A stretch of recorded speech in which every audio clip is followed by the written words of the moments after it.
So Chelsea are in the UEFA Champions League final alongside Man City and All English Champions League final. We'll talk about that later. Chelsea are in the UEFA Champions League final. Real Madrid could not hit a single goal in Stamford Bridge. Thomas Tuchel did a masterclass and much more coming ahead. You're listening to the Sporty Pod. Let's go.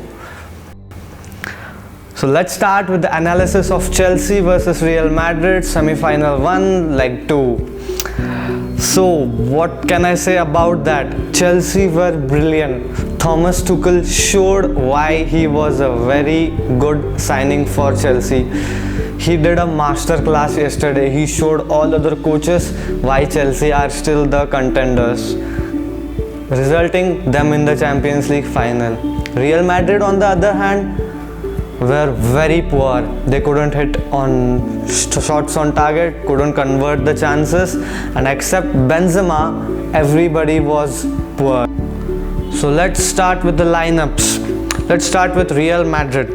Real Madrid started with 3-4-1-2 with Nacho, Ramos and Militao on the back. I think that is the perfect back three for them with Sergio Ramos back. I thought they would be pretty better off defensively, but Chelsea exploited Real Madrid's defense. Yes, you heard it right, they exploited their defense, and I thought Chelsea could have easily hit 4 or 5 goals more considering their preciseness, which we'll talk about ahead. So Eden Hazard started the game to my surprise, but his Stamford Bridge, so Zizou trusted him alongside Benzema and Modric, of course. On the second hand, Chelsea started with their comfortable, best performing 3-1-4-2, did pretty well. Kai Havertz was given a start ahead of Mason Mount and Pulisic, and agreeably it was done because of his good form, and he hit a brace in the Premier League in the last match. So 3-1-4-2 with Christensen, Thiago Silva and Rudiger. So how good was Rudiger yesterday? He was brilliant all over the pitch. He even had chances to hit 2 goals. So that was good. Chelsea were good. Jorginho in the middle was not so good, but he did those pavement for the passes. So let's come back to the game. 27th minute, first goal. What a goal that was. Havertz, Kante, Werner connection. N'Golo Kante appreciation thing for 1 minute. How good this man is. Man of the match in the first leg, man of the match in the second leg. He took the ball, passed it to Havertz. A brilliant shot from Havertz, hits the sidebar, and goal from Timo Werner.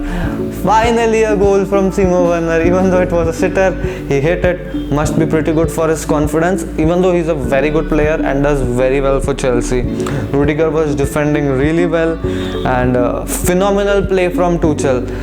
So this was the lineup, top 3, and whenever the 3 used to attack, Chelsea used to break out and attack, or Real Madrid used to break out and attack, always there were 3 defenders out. If Rudiger was front, Chilwell used to be back, and if Chilwell used to be front, Rudiger used to be back. That's how Thomas Tuchel played, and huge credits to him for making Chelsea win.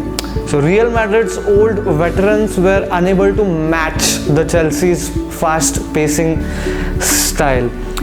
84th minute, Mason Mount, second goal, a very good goal again. Courtois couldn't stop it, and again Chelsea exploited Real Madrid's defense. That was the story of the whole match.